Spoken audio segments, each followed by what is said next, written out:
రంగారెడ్డి జిల్లా మొగడంపల్లి మండలం కేంద్రంలోని స్థానిక నూతన అంగన్వాడీ కేంద్రం వద్ద జనవరి 31వ తేదీన గ్రామ సర్పంచ్ 5 సంవత్సరాలు పదవీకాల పరిమితి ముగియడంతో సన్మాన సభ ఏర్పాటు చేయడం జరిగింది. ఈ యొక్క సమావేశంలో గ్రామ సర్పంచ్ పట్లొల్ల సుగ్నమ్మ అధ్యక్షతన ఏర్పాటు చేయడం జరిగింది. సమావేశంలో స్థానిక ఉప సర్పంచ్ మొహమ్మద్ ఫసియుద్దీన్ మరియు స్థానిక గ్రామ పంచాయతీ కార్యదర్శి ఎం మల్లేష్ గౌడ్, అదేవిధంగా స్థానిక జెడ్పీటీసీ సభ్యులు పి అరుణ విజయమోహన్ రెడ్డి మరియు వార్డ్ మెంబర్స్, అంగన్వాడీ ఉపాధ్యాయులు, స్థానిక పరిశుభ్రత కార్మికులు మరియు స్థానిక ప్రజలు పాల్గొనడం జరిగింది. ఈ యొక్క సమావేశంలో స్థానిక జెడ్పీటీసీ సభ్యులు అరుణ విజయమోహన్ రెడ్డి మాట్లాడుతూ గ్రామంలో గత 5 సంవత్సరాల అభివృద్ధి పనుల గురించి మాట్లాడడం జరిగింది. సీసీ రోడ్లు గాని, నాలాలు గాని, ఎస్సీ కమిటీ హాల్ భవనం గాని, కలవట్లు గాని, హరితహారం మొక్కలు నాటడం గాని, పాఠశాల భవనాలు గాని, క్రీడా మైదానాలు గాని, గ్రామానికి చెందిన పలు అభివృద్ధి పనులను గురించి ఆయన తెలియజేయడం జరిగింది.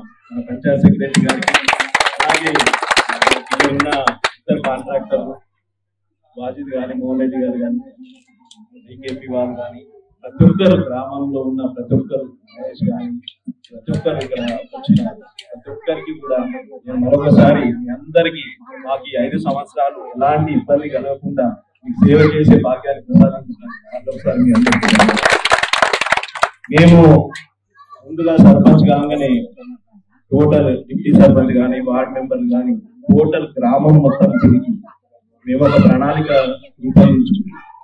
ఆ ప్రణాళిక ఎట్లంటే, ఫస్ట్ ఊరికి ఏం కావాలి, ప్రతి మనిషికి పొద్దున లేవాలని ఏం కావాలి అంటే మంచి, ఫస్ట్ మేము తీసుకున్న ప్రణాళికలో మంచినీళ్ళు, కరెంటు విషయంలో తీసుకున్నాం. ఫస్ట్ ఎక్కడ లేని విధంగా అప్పుడే తెలంగాణ గవర్నమెంట్ మిషన్ భగీరథ అనే ఒక కార్యక్రమం తీసుకొచ్చింది.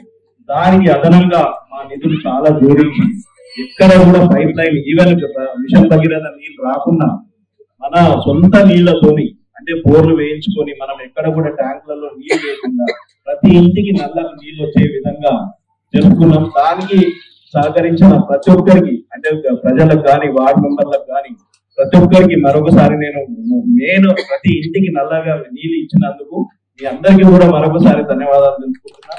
మళ్ళీ ఇంకొక విషయం, నెక్స్ట్ మేము ప్రణాళికలో ఏం పోయినామంటే నాలుగు, అంటే ట్రైన్స్ అండ్ సీసీలు.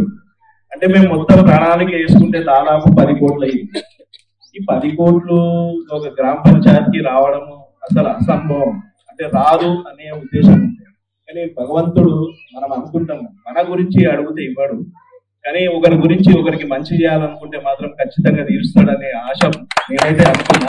అది అట్లాగే నిజమైంది. నేను భగవంతుడు ఒకటే కోరుకున్నాను, నాకు ఏం కాదో తెలియదు, ఈ ఫండ్స్ అన్ని రావాలి అనుకున్నది.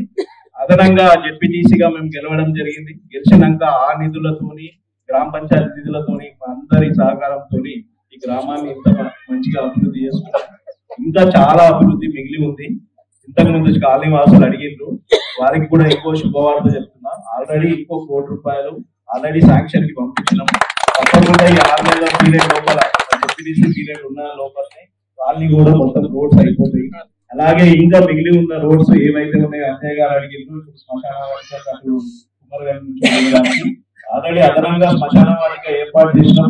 సగం వరకు రోడ్ అయిపోయింది. ఆల్రెడీ మైనారిటీస్ కి, క్రిస్టియన్స్ కి, అందరికి జనరల్లీ పోయే వాళ్ళకి ప్రతి రూట్ లో సీసీ రోడ్స్ అయిపోయింది.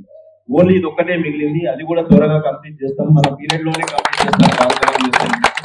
అలాగే ఇంత మంచిగా, అంటే మేము ఏ కార్యక్రమం చేసినా చాలా ఊళ్ళల్లో చాలా గొడవలు ఉంటుంది.